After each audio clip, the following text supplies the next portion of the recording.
A veces la pregunta es machacona y golpea mi cerebro a cada instante. Nunca he sido capaz de definirla enteramente. Quizá porque no sepa, tal vez porque no quiera. A veces las definiciones limitan los sentimientos, los esclavizan a la palabra dicha o escrita, coartan su libertad para decidir qué ser, qué sentir. A veces la pregunta es machacona y golpea mi cerebro. Otras veces desaparecen las dudas, el deseo de definirla, y me concentro en sentir toda esa mezcla de sentimientos a veces encontrados. Cual madrastra de cuento, no siempre te paga con la moneda que has ganado. En otras, es justa como una madre que antepone la intención al fin perseguido, pero nunca te deja indiferente. ¿Qué es la patria? ¿Qué nos obliga a sentirla y sentirnos dentro? ¿Qué hechizo produce una simple palabra que para unos es el cielo y otros no quieren conocerla? ¿Qué es la patria? Sé que la historia ha contado lo que hicimos y que desde ese momento somos parte de la historia. La historia es como una vieja savia que pone a cada uno en su sitio, o como una vieja bruja que trastoca los hechos y las fechas para conseguir fines espurios. En unos casos sobrarán laureles, en otros faltarán alabanzas. Quizá de algunos ni siquiera echarán en falta su nombre, porque la gesta se ha tragado a las personas que la hicieron posible. De todo ello encontramos allí, entre esas paredes sagradas para tantos o simples paredes para otros. ¿Ven ustedes? La gloria no solo es fugaz, también es caprichosa. Lo que para unos es glorioso, para otros es imperceptible en el mejor de los destinos. Jugamos nuestras cartas, cumplimos nuestras órdenes, sobrepasamos lo que se nos exigía y muchos de nosotros caímos defendiendo el honor de nuestra patria y el nuestro propio.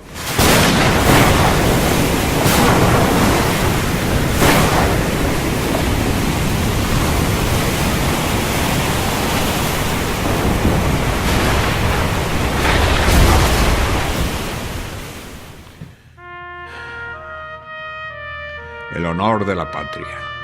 Esa patria que no sabemos qué es, pero por la que damos la vida. Esa figura que ha existido siempre desde que el hombre es hombre. Esa necesidad de pertenencia a algo y a alguien. Esa necesidad de defender lo nuestro. Esa necesidad de ilustrar su historia sin que nadie nos lo pida. Esa necesidad de... Los que están ahí acreditaron ser merecedores de ocupar sus puestos en el altar de la gloria, y todos son espejos en los que mirarse. ¿Eran perfectos, quizá? ¿No se equivocaron nunca? ¿No tuvieron consecuencias nefastas para otros sus decisiones? ¿Quién puede pensar tal cosa?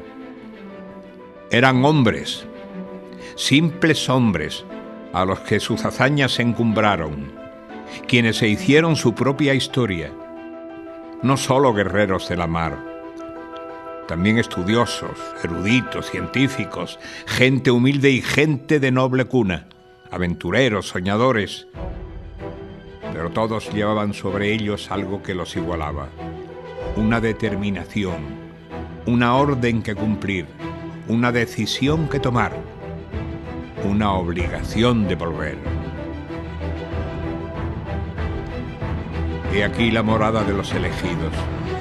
No están todos, vendrán más.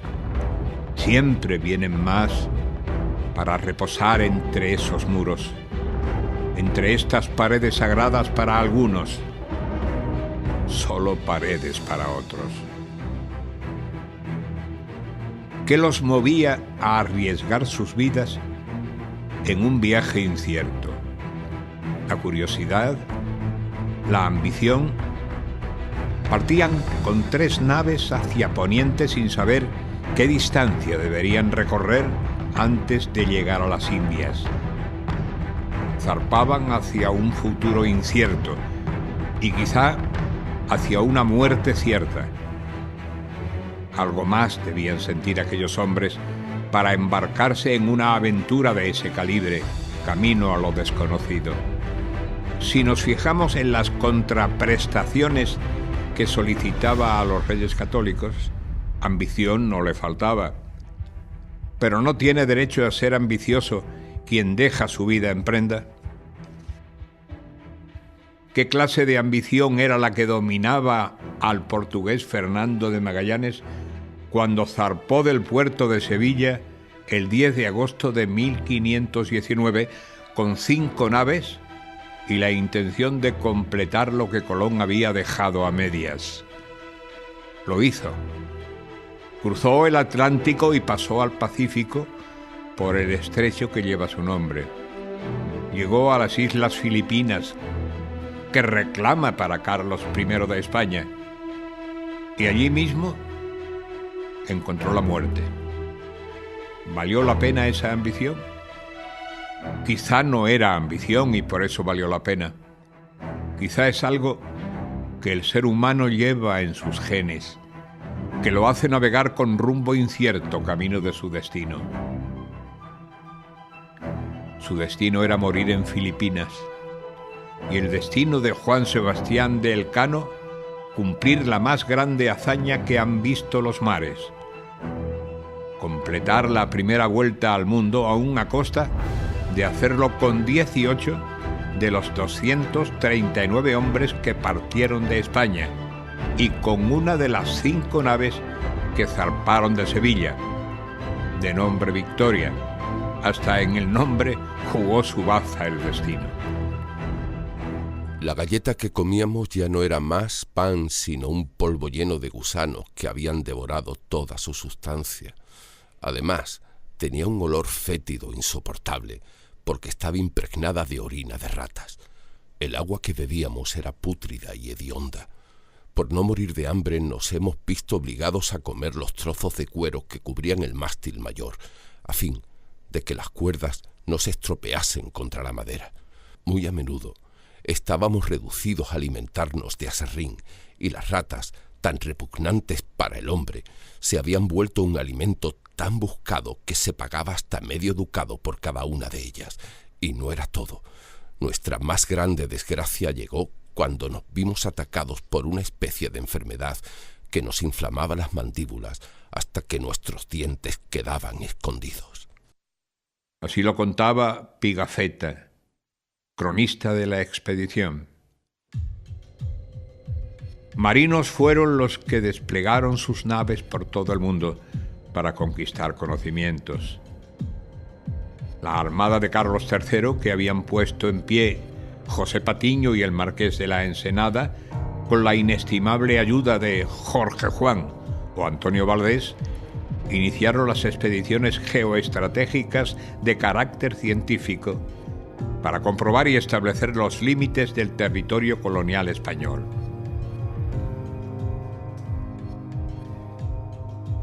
Expediciones como las de Juan Pérez en 1774 al noroeste de América septentrional o la de Salvador Fidalgo en 1790 cumplieron esos cometidos. Dignas son de destacar la de Dionisio Alcalá Galiano y Cayetano Valdés, ambos héroes de Trafalgar años después. La hidrografía de la Patagonia fue obra de Antonio de Córdoba desde principios de siglo, continuada por Quiroga en 1745 y finalmente por José de Moraleda y Gutiérrez de la Concha entre 1792 y 1795.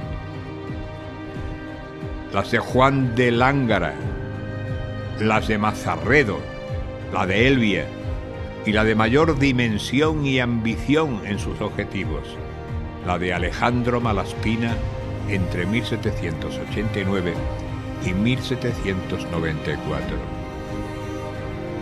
La historia les debe un reconocimiento a todos los participantes en esa empresa cuya magnitud ha sido escatimada sistemáticamente por los historiadores.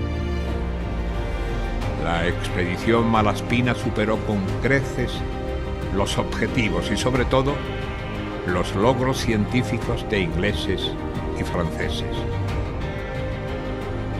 El relato, sin embargo, sigue insistentemente ensombrecido por otras hazañas y otros personajes. El triste sino de la historia de España presta en el olvido e incluso perversa a la hora de reconocer los logros de sus hijos.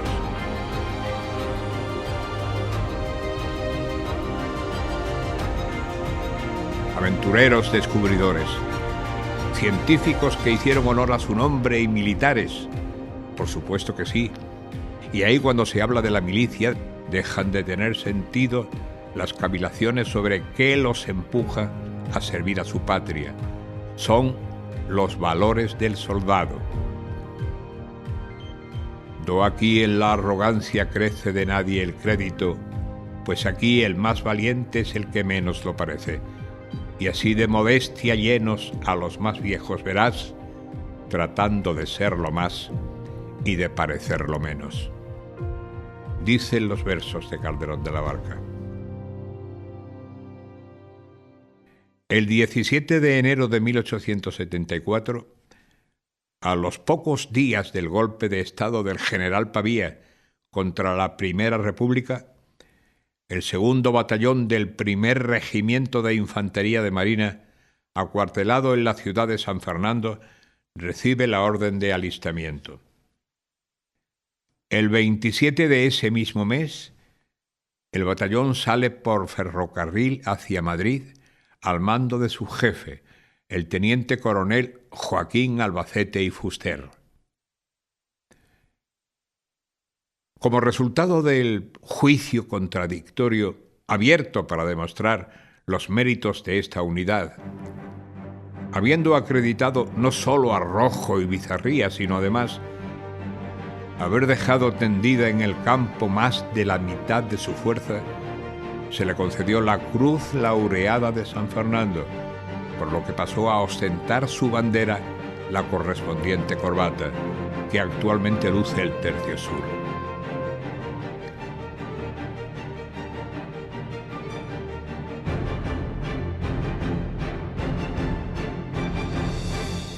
El choque fue violentísimo. Cada piedra era un baluarte, cada mata un reducto, cada arroyuelo un foso invadeable. Se perdió una casa 4 veces.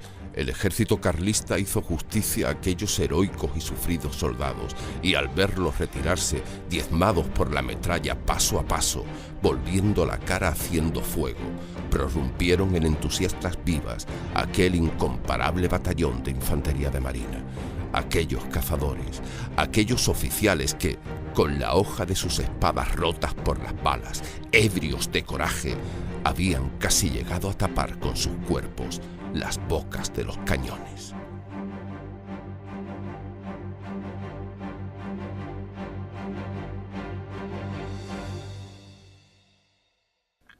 Españoles dieron la primera vuelta al mundo en los principios del siglo XVI y españoles la volvieron a dar en la segunda mitad del siglo XIX, en un viaje en el que estaban puestos los ojos de otras naciones por sus malas experiencias con este tipo de barcos.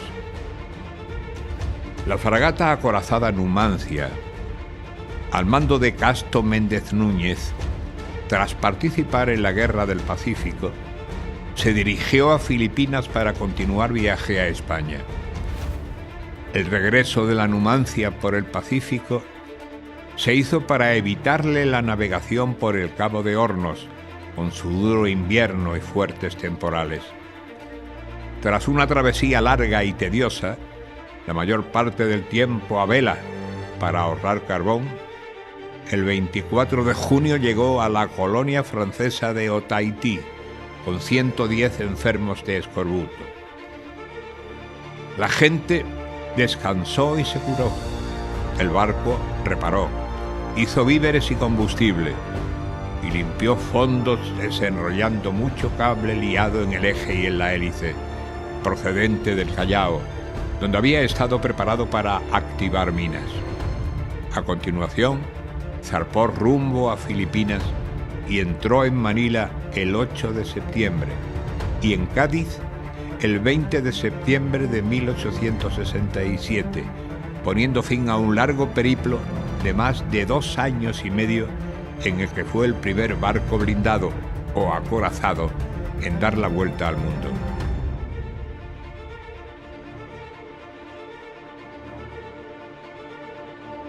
Y así yacen todos aquí, sus cuerpos o el reconocimiento de la Marina a hombres de la mar, guerreros y científicos, historiadores y servidores todos de una misma causa, de una misma bandera.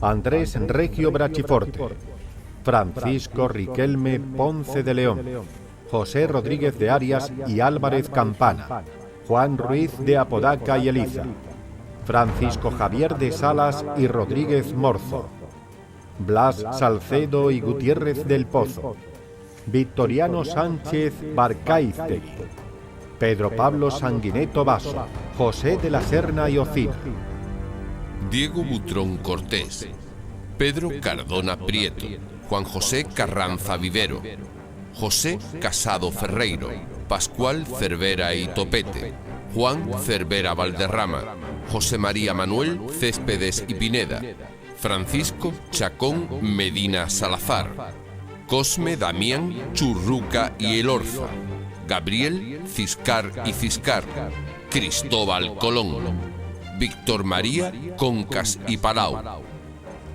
Francisco de Paula Márquez y Rocco, Cipriano Mauleón Godoy, Ignacio María Mendizábal Viltosola, Castro Méndez Núñez, Augusto Miranda Godoy, Francisco Moreno Fernández, Salvador Moreno Fernández, Francisco Antonio Mourelle de la Rúa, Juan José Navarro de Viana y Búfalo, José Navarro Torres, Pedro Novo y Colsol,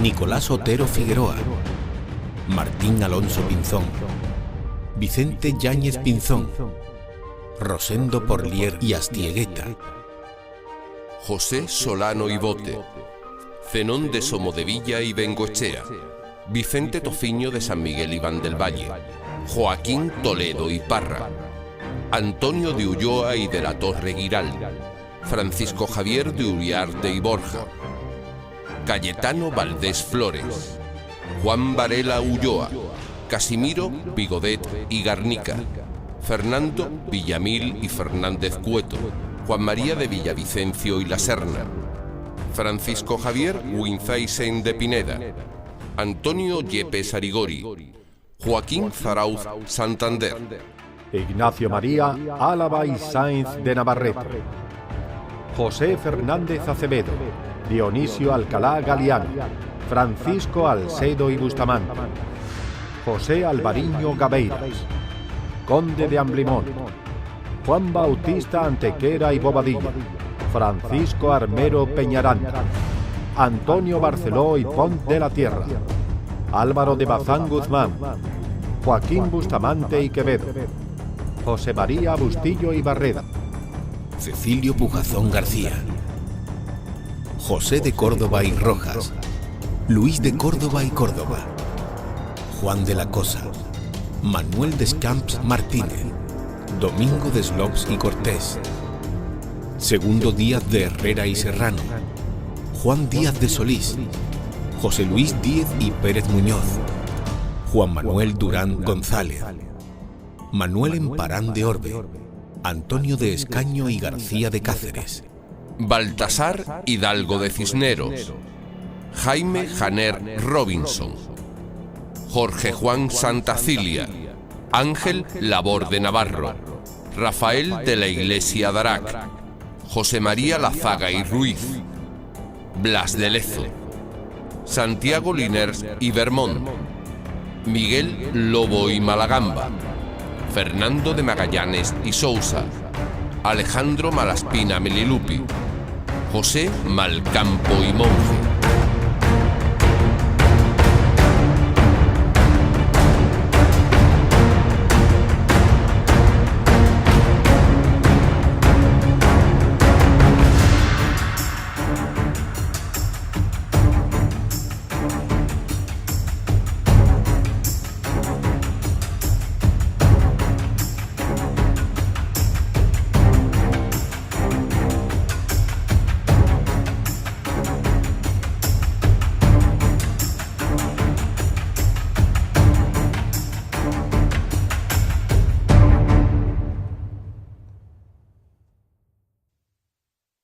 Todos engrandecieron la historia, muchos derramaron su sangre, muchos se dejaron la vida en la empresa que se les encomendó, otros aportaron sus conocimientos al bienestar general en un alarde de generosidad y amor por el saber y el aprovechamiento de los conocimientos adquiridos. Unos fueron de parte de la España imperial, en cuyos territorios no se ponía el sol. Otros lo fueron de la España castigada por sí misma, superada por quienes llegaron detrás, por quienes tomaron el relevo, que el camino de vuelta siempre es amargo. Una España en decadencia sembró el campo de cadáveres de personas nobles, de marineros y soldados valientes, de mandos conscientes del sacrificio que pedirían a las tropas, de la vulnerabilidad de sus naves. En Lepanto la victoria y la muerte en Trafalgar. Allí quedó sepultada la España que asombró al mundo, bajo las aguas del mar de Cádiz. Muchos son los que culpan al mando español en manos del almirante francés Villeneuve, de la derrota que marcó el principio del fin del poderío naval español. Pero en toda batalla hay dos bandos. ¿Por qué quitarle a Nelson su gloria a costa de los errores de la flota franco-española? ¿Por qué justificar la derrota en una armada que hacía aguas y que salió a la mar con malos marineros y cualificados mandos? Fueron dos formas de entender el combate y una predominó sobre la otra.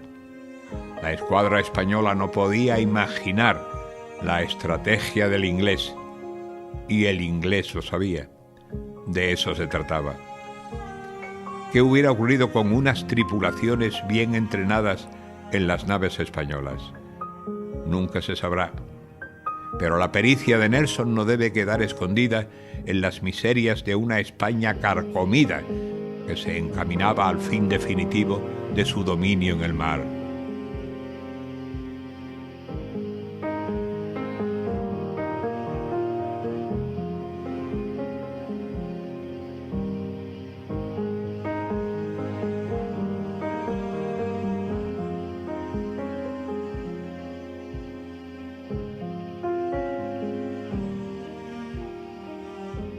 Aquí la más principal hazaña es obedecer y el modo como ha de ser es ni pedir ni rehusar. Y de nuevo los versos de Calderón para el paradigma de las virtudes de un soldado. La obediencia, aunque obedecer supusiera morir en la batalla y arrastrar a sus hombres al mismo destino. España se desangraba interiormente desde la derrota de Trafalgar y con las revueltas cantonales, y había dejado de ser la reina de los mares en beneficio de Inglaterra y Francia.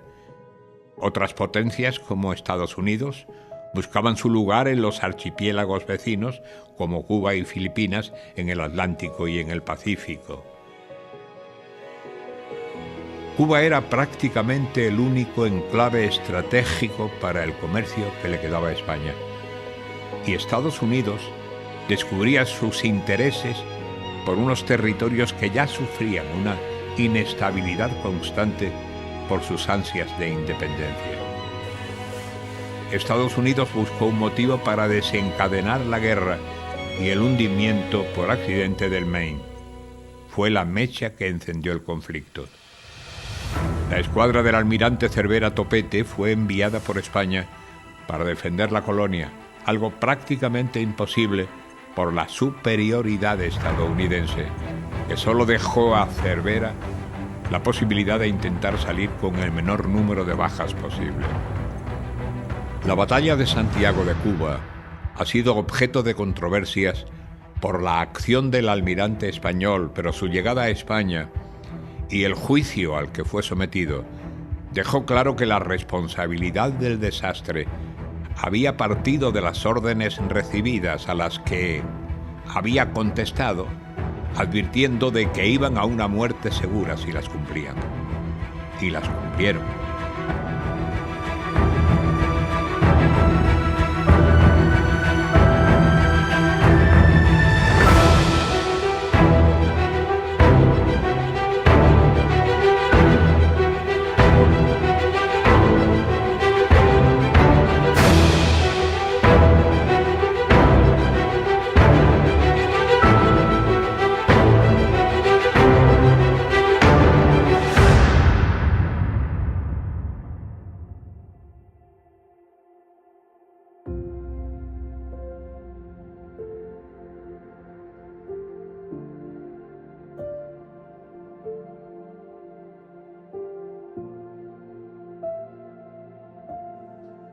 Todo cuanto encierran estas paredes, sagradas para tantos, son restos de una forma de ser que dejaron sus semillas arraigadas en la tierra que los vio nacer, en la tierra que los vio morir. Todos ellos hicieron por su patria más de lo que la patria les reclamaba, y desde el primero hasta el último, desde el almirante al marinero, son recuerdos ejemplares de la grandeza de los seres humanos cuando se guían por los valores universales del soldado de la mar. Este ejército que ves, bajo al hielo y al calor, la república mejor y más política es del mundo en que nadie espere que ser preferido pueda por la nobleza que hereda, sino por la que él adquiere, porque aquí a la sangre excede el lugar que uno se hace, y sin mirar cómo nace, se mira cómo procede. Aquí la necesidad no es infamia, y si es honrado, pobre y desnudo un soldado tiene mejor cualidad que el más galán y lúcido, porque aquí, a lo que sospecho, no adorna el vestido el pecho, que el pecho adorna el vestido. El dar y el pedir aquí, puesto en tan buen uso vive, que tal vez el que recibe quedar más airoso vi que el que da, porque aquí es tal el fruto de la opinión, que es dádiva la ocasión de hacer a otro liberal. Do aquí en la arrogancia crece, de nace el crédito, pues aquí el más valiente es el que menos lo parece, y así, de modestia llenos, a los más viejos verás, tratando de ser lo más y de parecer lo menos. Aquí, la más principal hazaña es obedecer, y el modo como ha de ser es ni pedir ni rehusar. Aquí, en fin, la cortesía, el buen trato, la verdad, la firmeza, la lealtad, el honor, la bizarría, el crédito, la opinión, la constancia, la paciencia, la humildad y la obediencia, fama, honor y vida son caudal de pobres soldados, que en buena o mala fortuna la milicia no es más que una religión de hombres honrados.